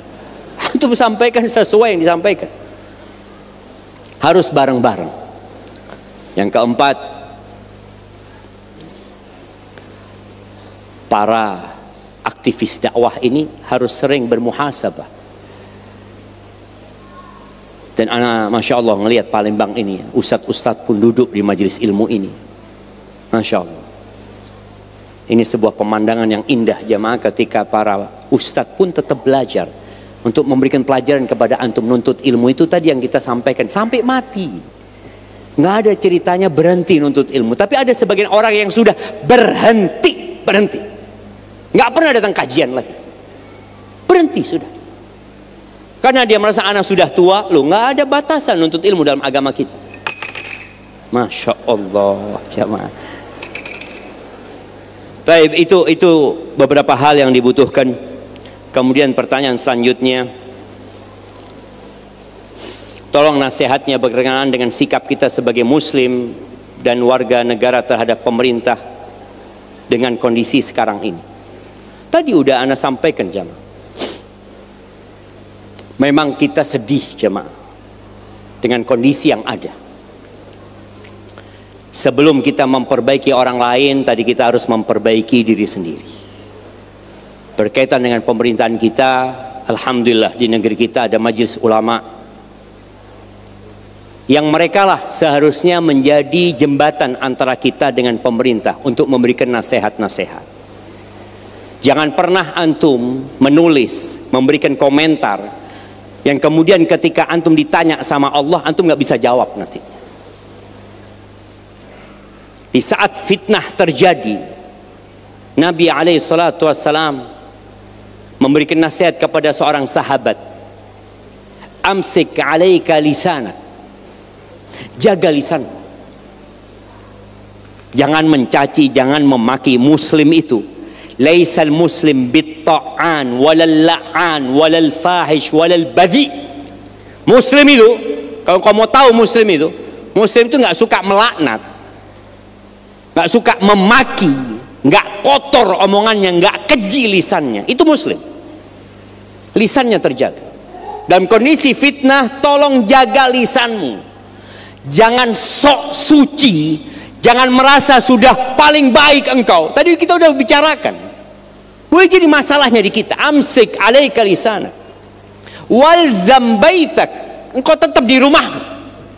Tetap di rumahmu pada saat fitnah terjadi. Terus ngapain? Wabki ala khati'atika, tangisi dosa-dosamu. Oh, tapi kan kita harus amar ma'ruf nahi mungkar. Iya. Berikan kepada yang berkompeten lakukan amar ma'ruf nahi mungkar. Antum nggak mampu, ya antum doakan. Doa aja enggak antum.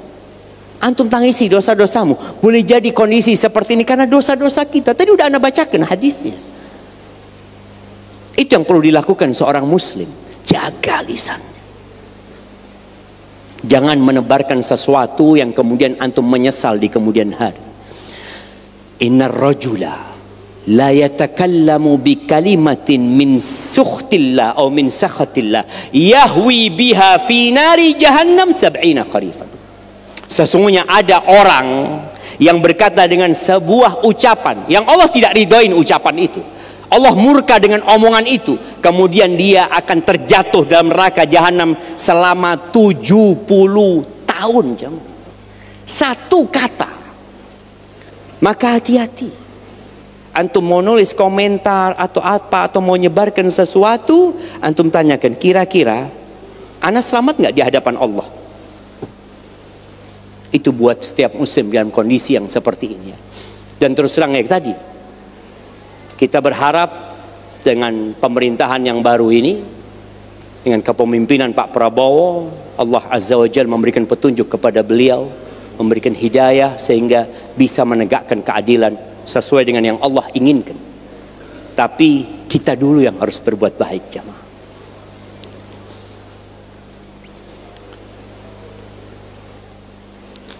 Bagaimana untuk selalu istiqomah menjadi khalifah di tengah-tengah pemimpin yang tidak amanah?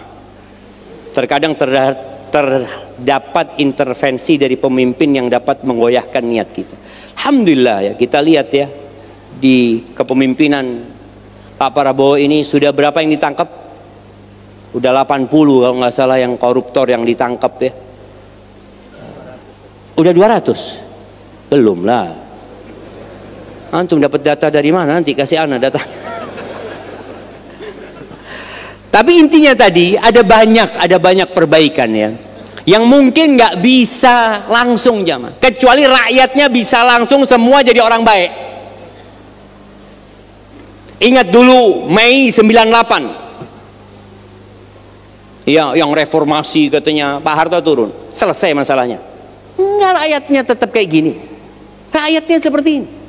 Pernah ada sebuah cerita di mana Ali bin Abi Thalib ditanya oleh salah satu rakyatnya. Dia mengatakan, kenapa di zaman Abu Bakar As-Siddiq, Umar bin Khattab, kok negerinya aman, tentram, ini itu, kata dia. Sedangkan di zamanmu seperti ini, kata dia. Memang terjadi kekacauan di zaman Ali bin Abi Thalib, terjadi peperangan, ya, perang saudara. Kata Ali bin Abi Thalib, iya, pada zaman Abu Bakar dan Umar, rakyatnya seperti aku. Pada zaman aku, rakyatnya seperti kau ini.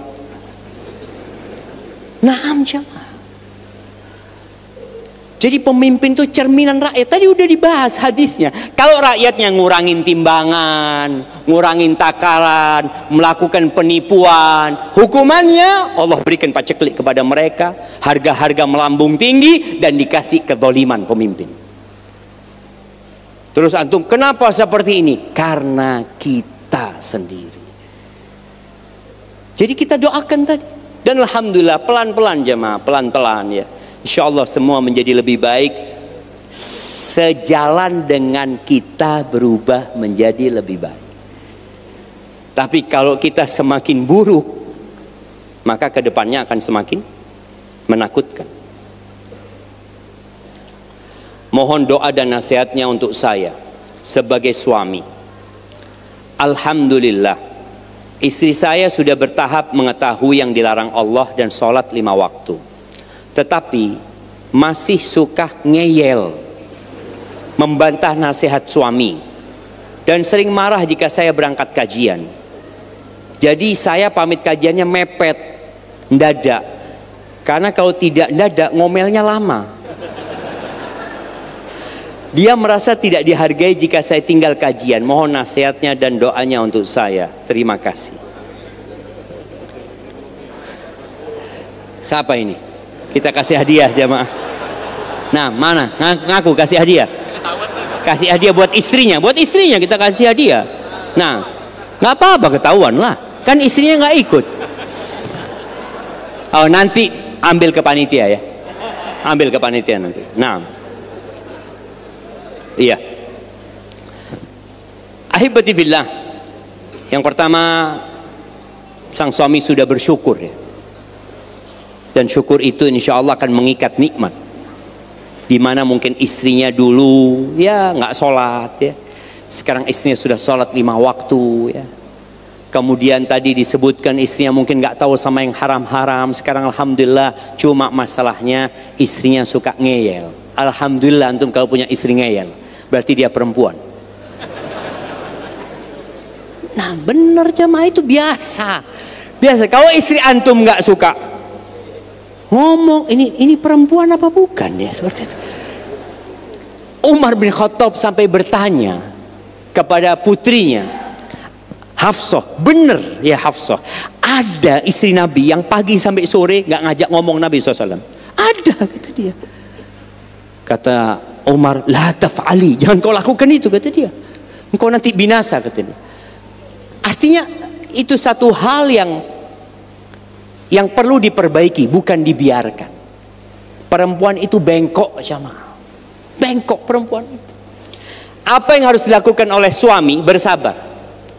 Kalau memang tadi dia merasa tidak diperhatikan, coba setiap antum pulang kajian, antum bawakan emas 1 kilo buat dia. Insya Allah tiap jam disuruh kajian antum. Bang, kajian lagi bang. Ya enggak lah, itu cuma contoh 1 kilo jam. Antum berikan hadiah kepada dia ya. Antum pulang ke rumah lewat ya tanah kosong, ada bunga-bunga yang antum potong bawa. Supaya dia tahu dia diperhatikan. Antum ketika berangkat kajian, antum tulis surat. Antum tulis surat, taruh di bawah bantal. Sampaikan cinta dan sayang antum sama dia. Tahu-tahu dia tidur lihat surat, ya Allah, ternyata suamiku perhatian sama aku. Lama kelamaan dia tahu suaminya kajian dan suaminya jadi lebih baik gitu. Karena ada suami yang kajian tapi nggak jadi lebih baik gitu loh. Tambah suka marah-marah di rumah. Ingat, tahadu tahabu, saling berbagi hadiah akan menumbuhkan cinta. Orang yang paling berhak mendapat hadiah siapa? Ya istri antum. Antum kasih hadiah supaya dia ingat. Nggak harus mahal ya, nggak harus emas satu kilo itu jamaah. Ya kalau emas 1 kilo, wallahu alam sampai kapan antum ngumpulkan? Apalah hadiah yang dia sukai. Oh ini pertanyaan, kenapa nggak diajak kajian? Nggak mau. Kalau mau sudah diajak kajian ini.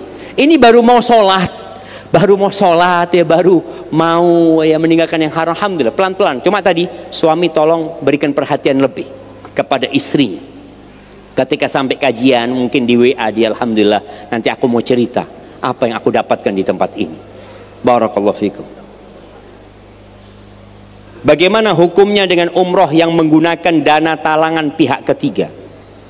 Ahibati fillah, la yukallifullahu nafsan illa wus'aha. Allah tidak memberikan beban kepada hambanya di luar batas kemampuan dia. Jangan berlebih-lebihan dalam beragama. Haji dan umroh itu kewajiban bagi yang mampu. Yang mampu. Yang tidak mampu nggak wajib. Tapi sebagian orang akhirnya berhutang. Padahal Nabi alaihi salatu wasallam mengatakan, la tukhifu anfusakum ba'da amniha. Kalian jangan meneror diri kalian sendiri setelah Allah kasih keamanan. Ingat, nikmat yang agung itu setelah nikmat harta, atasnya sehat, atasnya lagi namanya al-aman, nikmat aman, di atasnya lagi nikmat iman. Dan Nabi alaihi salatu wasallam mengatakan, jangan meneror diri kalian setelah Allah kasih nikmat aman buat kalian. Sahabat heran, gimana ya Rasulullah? Bidain, dengan utang. Orang yang berhutang dia sudah kehilangan keamanan. Makanya kalau nggak terpaksa jangan utang antum. Dan tahu memang nggak wajib kita umroh ketika nggak mampu. Antum lihat sekarang kenapa antrian haji ini panjang? Gara-gara apa? Utang. Utang tadi, orang itu nggak mampu terus dia berhutang. Jadi kalau kita bicara dana talangan, kan ada orang yang mau ngasih talangan. Yang jadi masalah ini kitanya mau utang. Kitanya. Maka tadi Anda sampaikan, terkadang kita menyalahkan pihak lain padahal masalahnya ada di diri kita. Coba mereka paham, oh enggak, saya enggak mau utang, saya enggak mampu, saya enggak akan daftar. Dulu orang itu ketika punya uang daftar berangkat, enggak punya uang ya udah enggak daftar. Sekarang kan enggak punya uang tapi tetap mau daftar. Enggak, saya kepingin haji, iya. Tapi tadi jangan berlebih-lebihan dalam beragama. Ketika engkau nggak wajib, jangan memaksakan diri. Ketika punya, tafadhol. Maka kalau bicara dana talangan ini, ya dia hutang. Kan antum bertanya bagaimana umroh dengan berhutang. Kalau ternyata hutangnya riba, ya dosa. Kalau hutangnya nggak riba, ya tidak berdosa. Cuma antum telah meneror diri antum sendiri. Maka lebih baik antum menabung. Antum akan tetap aman hidupnya karena tidak punya hutang. Barakallahu fikum. Alhamdulillah pertanyaannya sudah habis jemaah. Jemaah,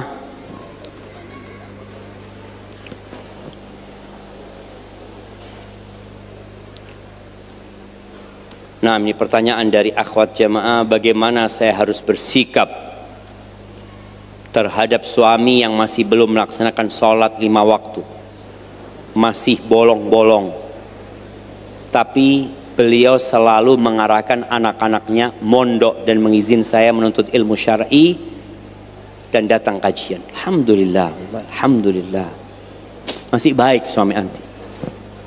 Maka nasihat anak, anti sabar dan jadilah istri yang solehah.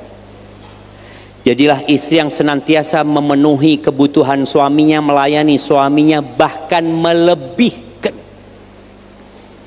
Jadilah istri yang ketika suaminya datang, anti bukakan pintu.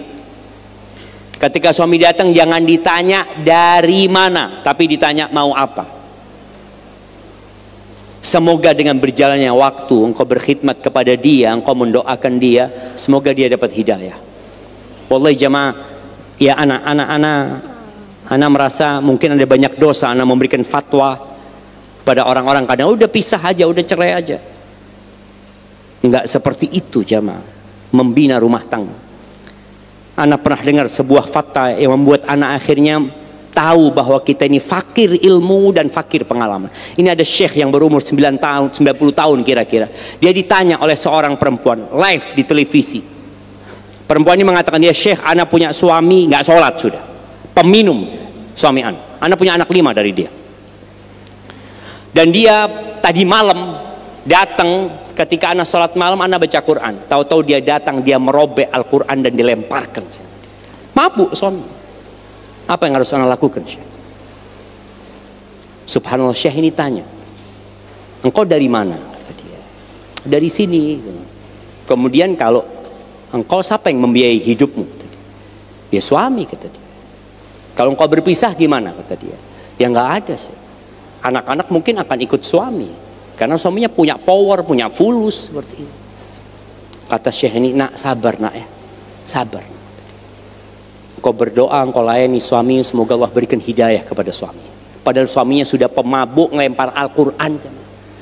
Subhanallah. Syekh ini berpikir, kalau engkau menuntut berpisah sama dia, pemabuknya jadi 6. Karena anak ini akan ikut sama bapaknya yang punya fulus tadi. Dan dia nggak punya siapa-siapa gitu. Sedangkan ibunya wanita soleha. Maka engkau bertahanlah. Setahun kemudian jemaah, perempuan ini telepon lagi. Dia ngomong, Syekh ingat sama ana?